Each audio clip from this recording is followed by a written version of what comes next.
Every student today received an email from me. So I'm going to essentially be the contact person for the Edmentum program. So if there's issues with login, if there's an issue with you've forgotten your password, if there's an issue with maybe an assignment or whatever it might be, that is like maybe, and when I say assignment, I don't mean the actual curriculum, but something that has to do with the program, those questions can all be directed to me.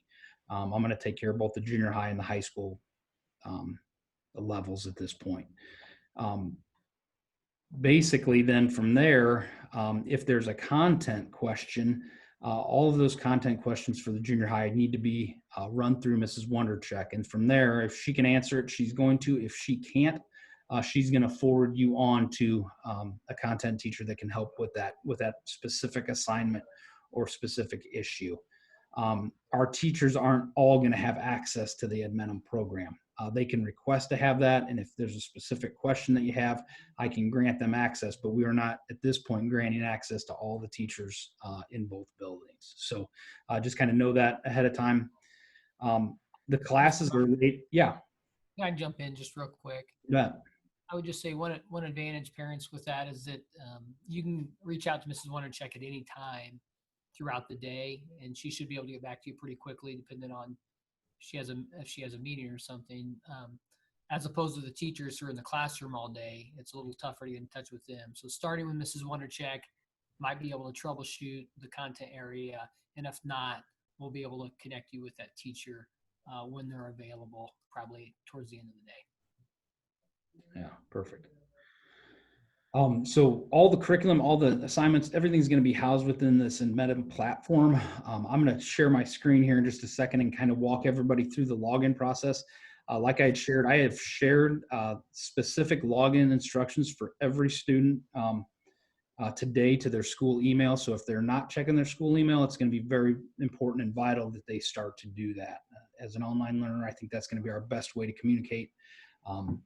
My cell number is on that email, or not my cell number, my office number is on that email as well. And you can access me most of the times, most of the day. So with that being said, I'm going to go ahead and share my screen and kind of walk everybody through what the program looks like and what the kids are going to be seeing.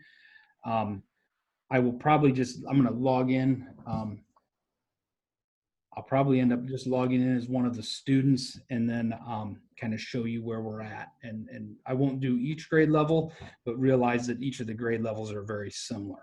And it's just going to be a difference in 6th, 7th, or 8th grade. So I'm going to go ahead and share my screen here. Hopefully I don't mess this up, but we'll get that shared and then go from there.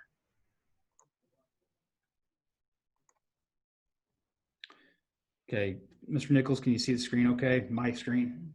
Yep. Perfect. Okay, so there's two ways to, the easiest way, honestly, to probably get to the Edmentum platform is to just type Edmentum into the Google search bar. So EDMENTUM. It's going to come to this page. I did provide a specific direct path in the email that I sent to your students about how they can just copy and paste that or click on the link and get right to the login section. But what they need to do is just go ahead and log in here. This is set up for my account, but there's some similarities. The usernames are going to be different. The account for everyone is all capitals, Eureka, HS, across the board. So everybody's going to use that as the account number. That gets it to our platform station, okay? From here forward, then the username is their school email. So I'm just going to use Miles here as an example.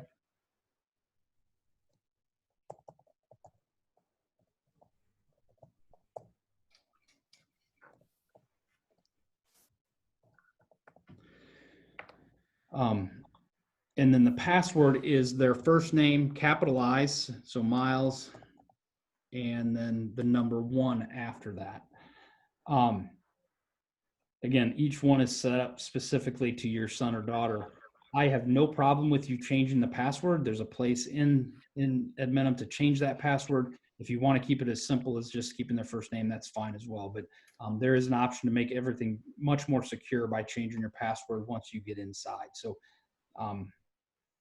I'm not saying it's a have to, but it's probably not a bad idea. So you just go ahead and click login, and that's going to take you to their digital dashboard. Let's see, I got a couple people in the waiting room. I'm going to go ahead and add those people real quick. Okay.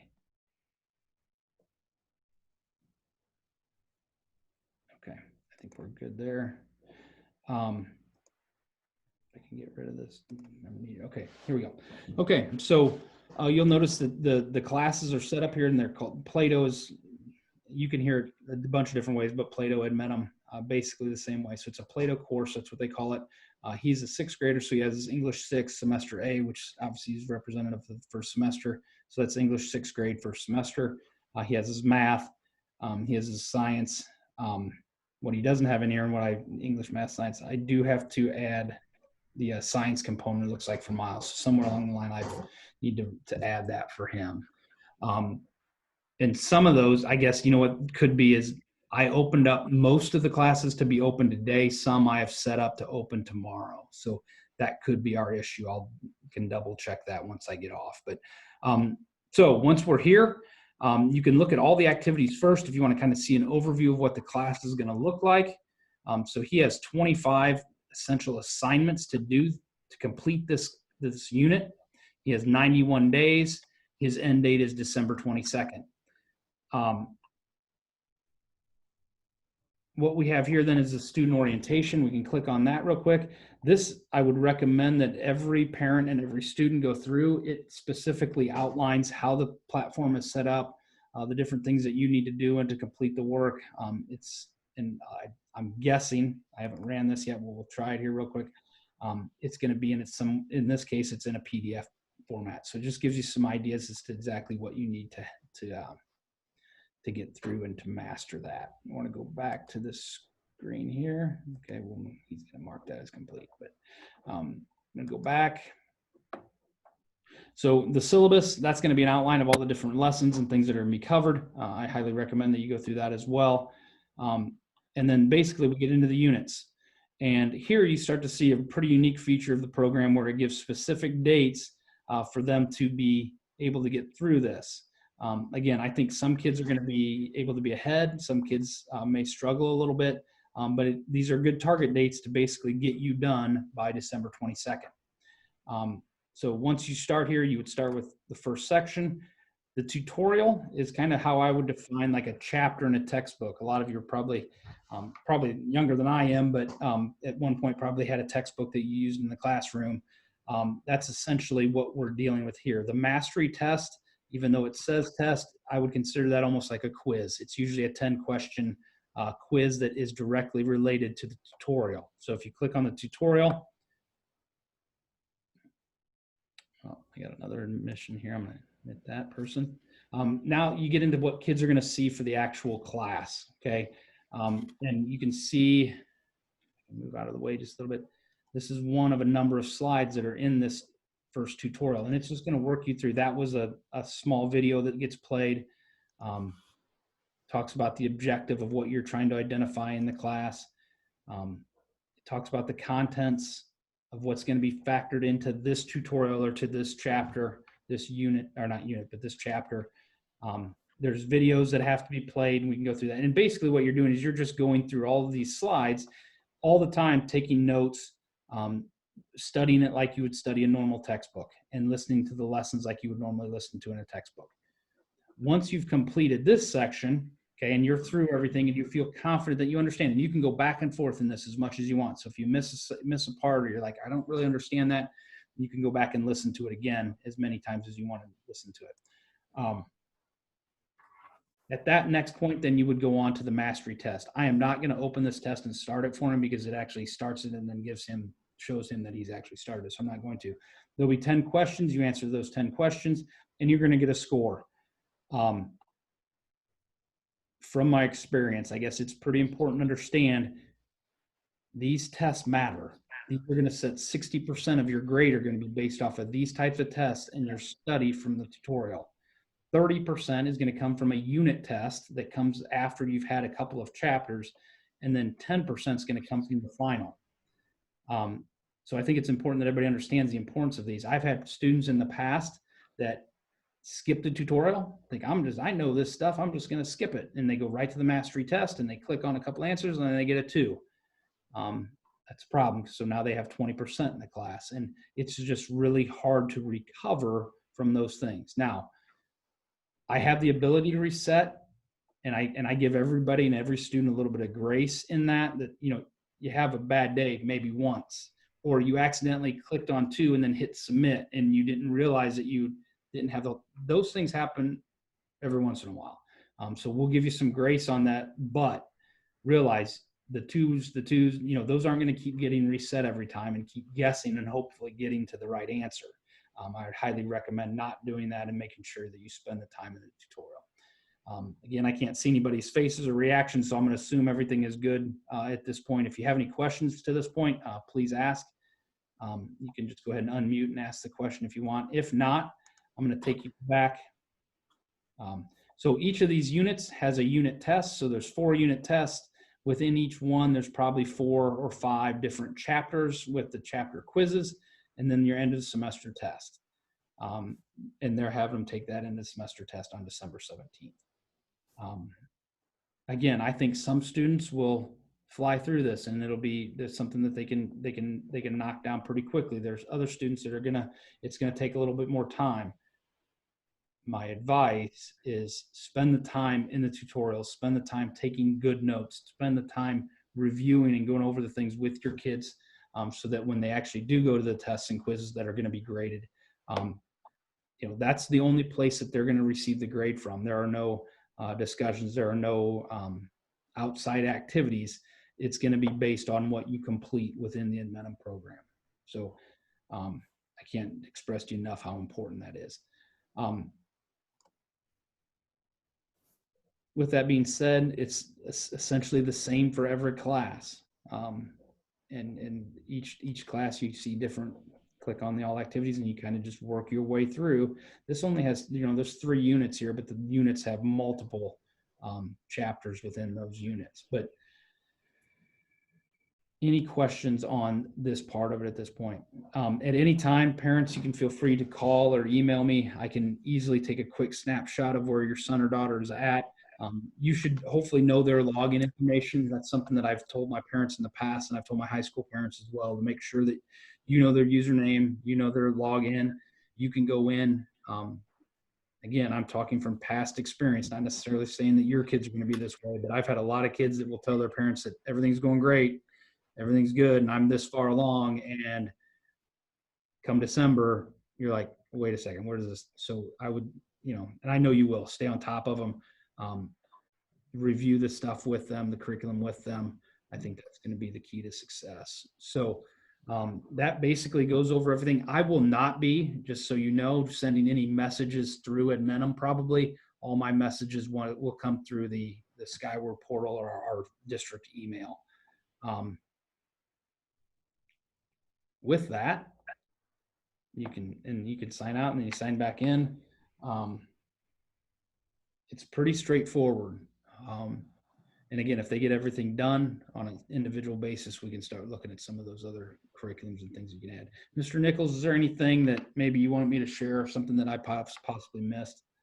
No, I think you hit it on the head. We've all had experiences, whether it was with our own education or our children's, about what online classes look like. But I think Mr. Bachman really explained that these assessments do matter, even the ones that are short and after the modules. And so just make sure they are taking notes and are maybe reviewing for quizzes, like he said. And then just know too that we are accessible, and so we can be there to answer questions if you have them from the content side. And again, that just starts with a contact to our assistant principal, Cindy Wondercheck. Yeah. Are there any questions from anybody? I have a question. When I attended the tutorial a couple weeks ago, they actually showed us a parent dashboard so that we could see the children's process ourselves. And then if, say, they were working on something and that they were struggling, there were actually things on the other side that would help us to help them. Do we not have access to that? That's a great question. I have not seen that side. I will reach out to my contact at Edmentum and find out what that looks like. If that is an option with what we have signed up for. So, my guess is if you saw it was it in Mr. Bardwell's meeting, my guess is that it's probably available. It is not a resource that I have used in the past with any high school student. So, I can definitely look into that for you. Okay, thanks. Yep.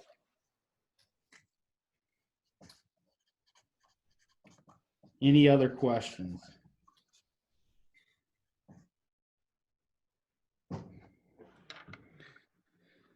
Okay. Not hearing any at this point. I greatly appreciate your time and taking the time this afternoon to get started on this. These classes are open as of today. I think, I think most kids are thinking they're going to start on Friday, which is fine, but these are ready to go. And if you have any questions, please email me. Probably the easiest and quickest way to get a hold of me, or you can call me at my office number 467-5720. So with that, Mr. Nichols, if you don't have anything else, I'm going to probably go ahead and end the meeting and go from there. Yeah, the only thing I had for families is know that your kiddos are still Eureka Middle School Hornets, and you'll still be getting communication from us, newsletters. You might even get some communication you really don't want through the Skyward listserv, and just know that we really can't turn you off for one email and keep you on for another email. So, for example, if something goes out to all 7th graders and you have a 7th grader, you're going to get that information. And then again, you'll also get like our weekly newsletter that I send out every Monday. And then there are opportunities that are still available to your kiddos, even though they are learning from home. And so as those come across emails or websites, things like that, just know that most likely those are open to your students as well. And if there's anything we can help with, don't hesitate to reach out to not only Cindy for the content help, but also myself, just with questions about school in general.